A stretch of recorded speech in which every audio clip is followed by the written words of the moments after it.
we have a garden within, don't we? Yeah, we do. Yeah. He has placed that concept of eternity in the hearts of man, which means, for me, I feel that that means we are able to actually go back and comprehend what Eden was. Yeah, that is very true, actually. And what was Eden? Like when we talk about Eden, we know it was a place of, it was a blissful place. It was a place paradise. Of peace. It was paradise. Mm-hmm. Yeah. Everything. It contained everything, mm-hmm. right? That humans needed to actually thrive and not Absolutely. just live. It was abundant. Yeah. Eden was a place of beauty. Yeah. And it's because he came and met with us, right?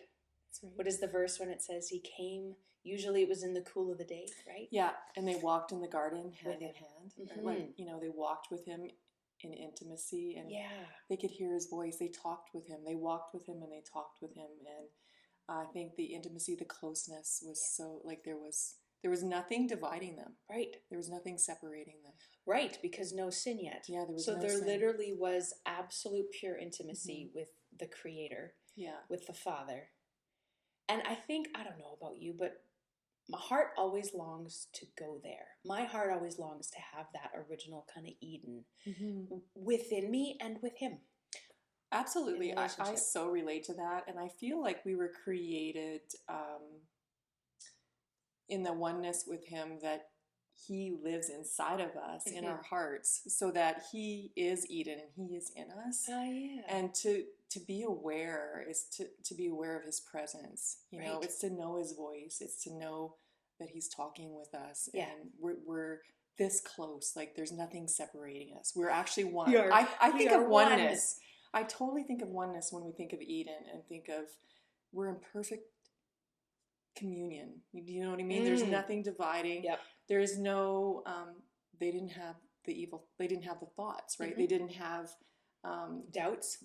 They didn't have anxiety. I don't know if that was part of the, it wasn't there, right? Because they weren't separated from him. Right. They were full, the closeness was so pure and so innocent. There was nothing hindering. There was no enmity.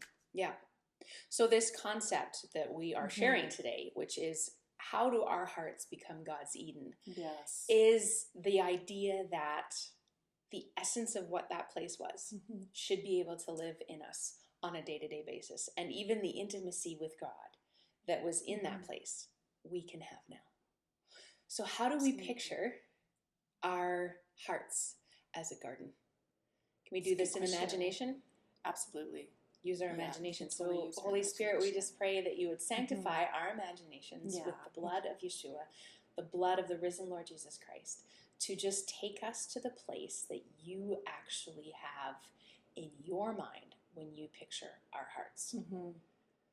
So for me, this always starts as a question.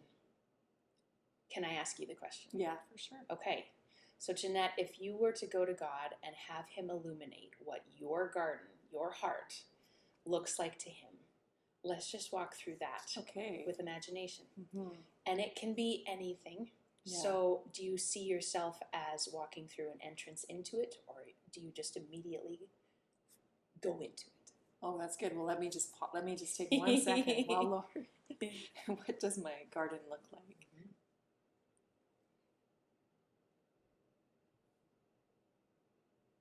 I just see lots of streams right away. So I see streams of water, almost like waterfalls flowing.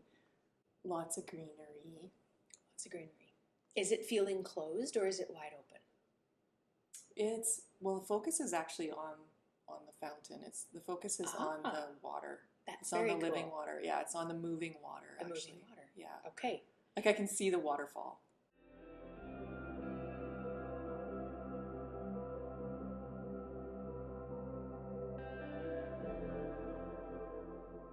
So he's really highlighting just waterfall. I feel lots of green, like lush around it. Isn't that what a garden should be? Like he is the gardener, right? Yeah. So he is the one that actually cultivates us and creates a place where living things can grow. Absolutely. Absolutely. Our Father is he's the gardener. Reminds me of the verse, our Father is the vine dresser. Oh yeah. And the Lord is the vine and we are the branches, right? And we are grafted in. That's that picture of being close to him. Yeah. Of being in him. Now I see a lot of green around the waterfall. It's just like a waterfall. Yeah.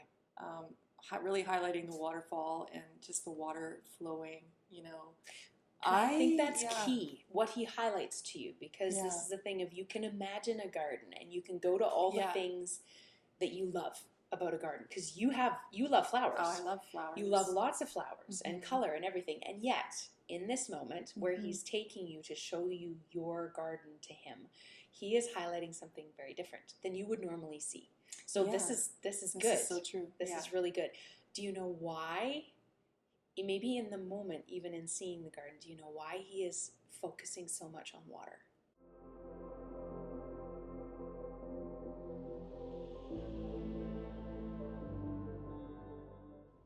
Because it's the life source. It's him, because he's the living waters. And as soon as I think of water, and I'm seeing the water just this fountain that's really like flowing, like this massive constant gushing of water. And what it reminds me of instantly is just life, and it also reminds me of his, like, this waterfall of just his goodness. I can't explain it. I feel like it's almost like waterfall of love too. Oh. It's like, this is who I am in you. Like, this is my waterfall of like goodness and my waterfall of love. It's powerful, because when you stand in front of a waterfall, I'm just picturing this a little bit more, but when you're standing in front of a waterfall, all you can really think of is like a little bit of awe and a little bit of, wow, this is powerful, because it's coming out like a force, and you can feel the power of the water rushing and moving, and it actually captures you where you don't have much but to stand in awe and say, wow, that is a wonder, right? It's pretty powerful to stand in front of a waterfall. You can feel it right here, right? Yeah. You can feel that like thundering of it. And do you know when you're standing in front of a waterfall and there's just like this, you feel the spray of water, you feel like this freshness to it, the mist that comes on your face. Wow. And if that's in your garden, that to me is completely a picture of, like you said, he is in us as that source, even as the gardener. Yeah, absolutely. So he's in us as the watering as well. He is actually Eden in us. So he is the source of all that we need. And it's just a good reminder to me of just the power of who he is and his presence. We don't have anything really outside of him. So when you picture what your heart could look like to God, it's all things that he placed there, right? You see beauty, you see wonder, you see the awe of things. It's all stuff that he has placed there, which is amazing, because he wants to cultivate in us this place of abiding, of being close to him. Well, and when we talk about abiding, this always comes to my mind, and this is something that the Lord reminds me of quite a bit. It's like, if you remain in my love, you remain in me. To dwell, like to abide with him, is to abide in his presence. And how, when you think of, I'm going back to the garden a little bit, they didn't toil and they didn't get busy, and there was no striving, and there was no they were at rest. They were abiding. They were at rest, because there was that oneness already, right? Like there was the intimacy. Yeah. But we, in the world, often there's striving, and there can be busyness, and there can be, and really hard to sometimes dwell or remain in his presence, because things can take us out of his presence, right? Like it's just circumstances and everything. I mean, when the fall came and the enemy came in, right? What happened? There was doubt sown, and there was and a break in intimacy. And a break in intimacy. Now, did God really say that? Yeah. So now he's questioning: do we actually hear from the Lord? Right? Can he actually walk with us? Yeah, can he actually walk with us? So when we talk about intimacy and just remaining and abiding, it's like, he always brings us back to that dwelling in his. It's all about his presence, I feel. Yeah, for sure. Because even when they fell, God still came that day, looking for them. That was not the break. Yeah. it was the avenue, I think, for the break in intimacy, but God still came. It was them that hid. Yeah, because instantly they felt shame. They felt the shame of they separation. Felt shame. Yeah. That is so interesting. And I love that you pictured that as your garden right now. And in that, he has completely highlighted himself to you, in you. Yeah, the power of who he is, actually. Yeah, the awe and wonder. So now I just want to talk about how awesome he is. Yeah. But yeah, so through the waterfall, really, really neat, because I don't think we ever know where we're going to go with these questions, right? We never do. Typically, if I were just thinking myself, what does my garden look like, or what would be my garden right now, it would have a lot of flowers. I was going to say it'd be something a little more like this. It would have lots of flowers, probably pink flowers, and birds and whatnot. But this was different. It was like a huge bang-on waterfall, and I knew there was lush growth around it, like green, lots of green, no flowers. I didn't see any flowers, but yeah. That's amazing. That's amazing, because again, it would be different than, say, you are seeing in your mind right now, if God took you there. It's different than what I'm picturing in a garden. But one thought that did come to mind as you were talking about it, in the abiding aspect and the rest. When you step into a well-cultivated garden, like think of beautiful gardens, the ones that are famous, the ones that draw you in, and there's paths through them, and there's benches. When you step into a garden, how can you possibly in that moment be hurried or stressed? No, it doesn't. Everything slow down. Absolutely. As soon as you're saying that, Rachel, I absolutely feel like I think being in a garden to me is one of the most beautiful places to be. Yeah. Because you're surrounded by beauty and life, and it's just there's so much to take in. Like there's so much to see and take in. And it's so. They're usually so beautiful when they're well kept, and they're they're just inviting. They're so inviting. You just want to sit and just take it in. You do. It tends to slow us down. It tends to pause us from everything. And I often feel that when I'm going there and I'm in that place, everything is just hushed. Like you're talking about the roar of the waterfall, but I'm picturing a garden where that's more peaceful. You're peaceful. There's peaceful, It's quiet. Like you said, you hear the birds. You might hear a stream. You might, hear the bugs going by, the buzzing of bees, and you might hear wind in the trees. But there is just that sense of you've stepped into a place that you weren't before. And I mean, that sounds really logical and very literal, but I mean, you might be coming from driving on a road and honking horns and loud traffic, and all of a sudden you get out of your car and you walk to a garden and everything stops. It's like a Selah almost, right? It's like a wow. Pause. A pause. And I love that picture. And if we kind of keep going with these questions, just to dig in a little bit to what God sees in us.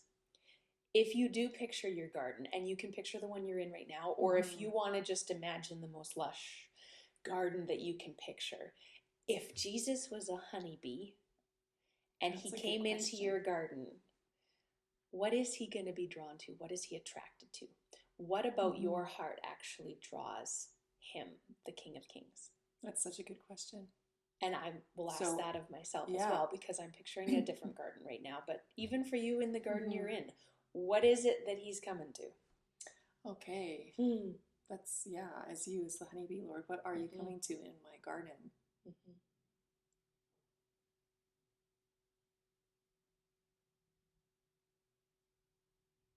said, right to the source of life in you, which is him. Coming right to the source of life in you.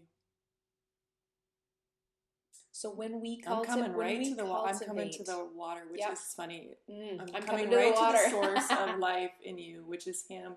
And this is, I'm going to go back to, and these questions are really, really cool, because I feel like when we do ask him, and our gardens are going to look different, what he's highlighting is going to look different, because it's key to what maybe we need of his nature, or what he really wants to highlight in us, that this is what I'm really focusing in on right now in your life, is that I am the source of life to you, and I want you to really live in that and really know how powerful I am in your life. So I think if you're picturing a peaceful garden or a quiet streams, maybe he wants rest for you at the moment, or peace for you, because that's his nature. And I think this is where it gets so personal, is he will target those things that he really wants you to understand. He always does, because you had such a cool image there of what he's even drawn to in the garden he just showed you of yourself. Yeah. And for me, it was completely different. Yeah. And yet I realized why. Yeah. Okay, Rachel, share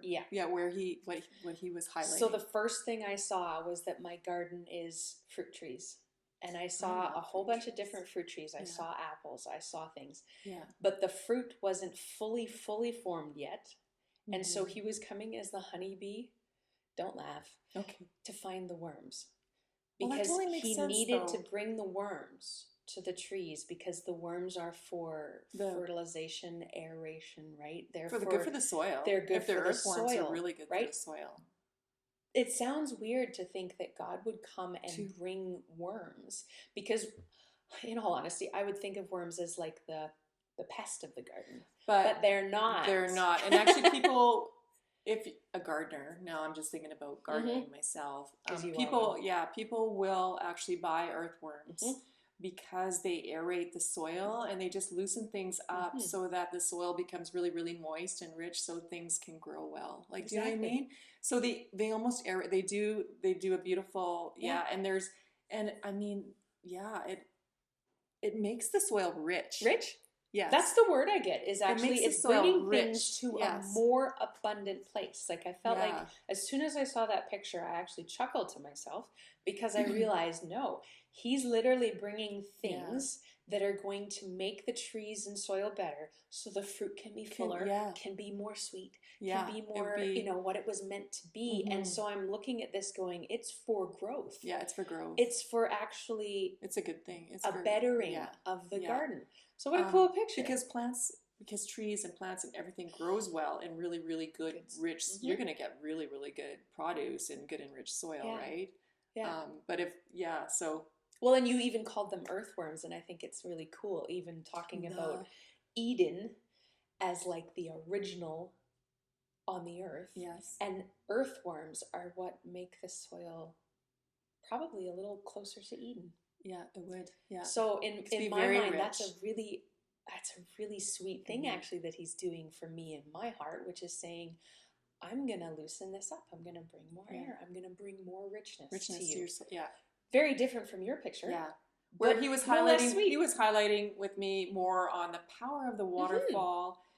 He was coming to the waterfall, to me as the waterfall, but saying it's all about who he is in me. He is the source.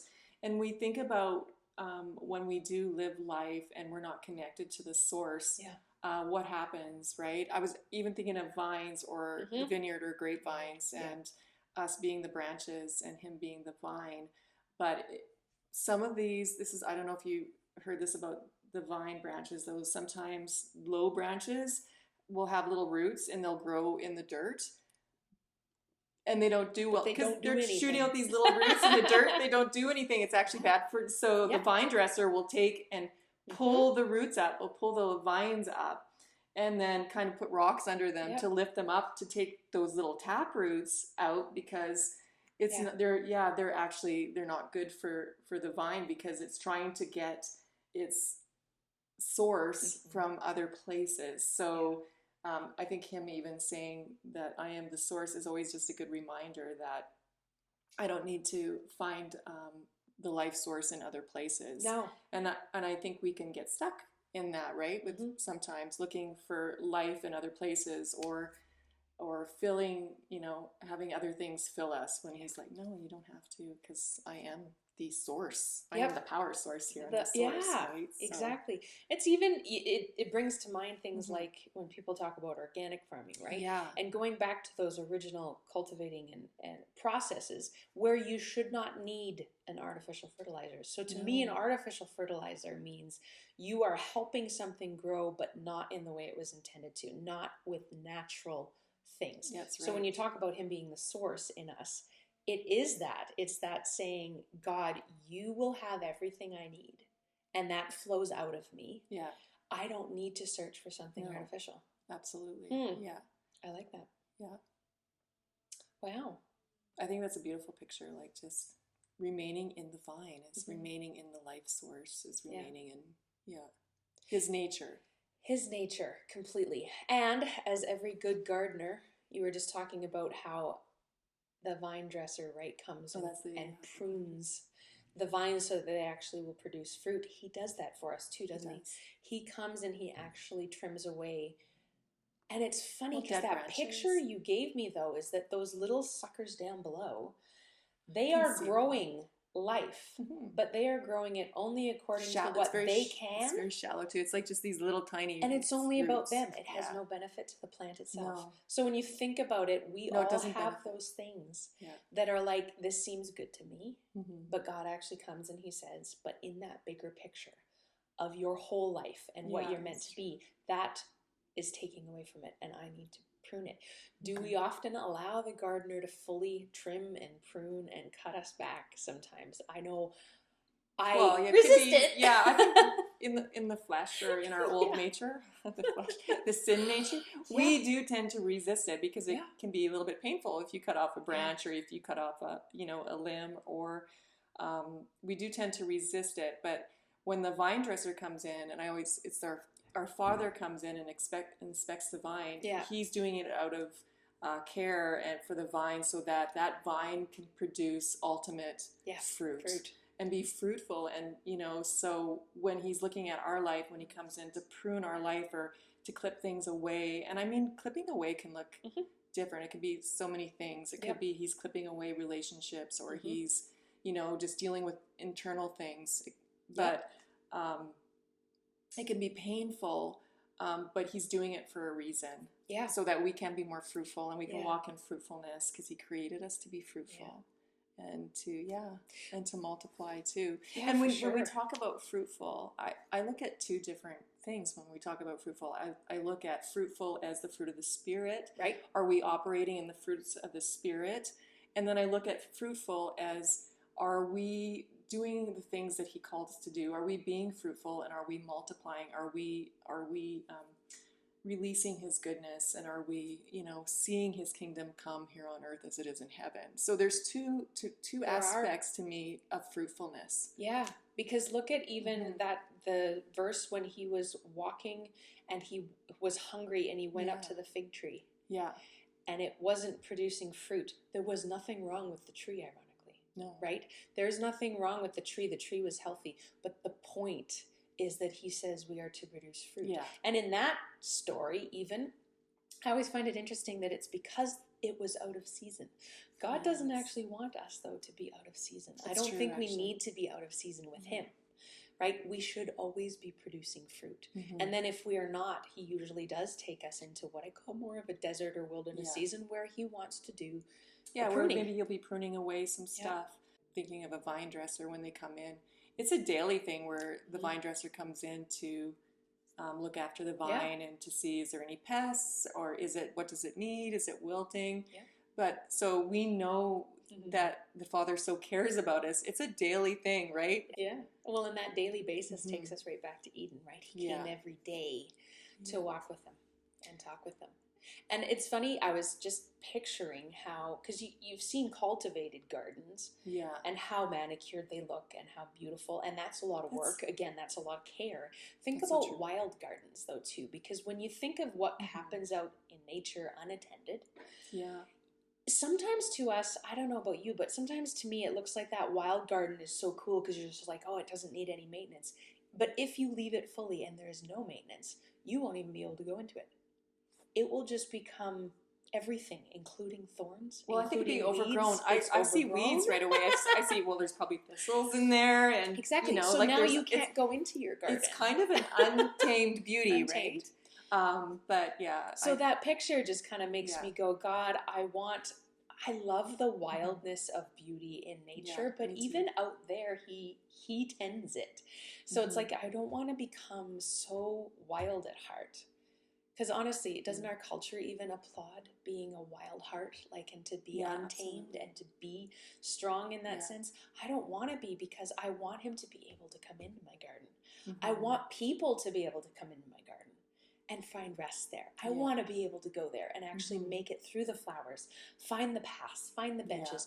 If it becomes overgrown and it becomes that wild, then I feel like that also drives away the intimacy and it drives away the fruit. Oh, it really does. That's just a thought. And on that same vein of just it reminds me of the verse, like, take care of your heart with all diligence, for from it flow the springs of life. But that's our inner garden, that's our heart. So we need to take care of it with diligence. You need to take care of our gardens, right? Like, if we're not nurturing our gardens, then things can creep up. It's like, you know, worry, or even if we're talking the fruits of the Spirit operating in our life, like, are we struggling with worry? Are we struggling with anger? Are we struggling with impatience?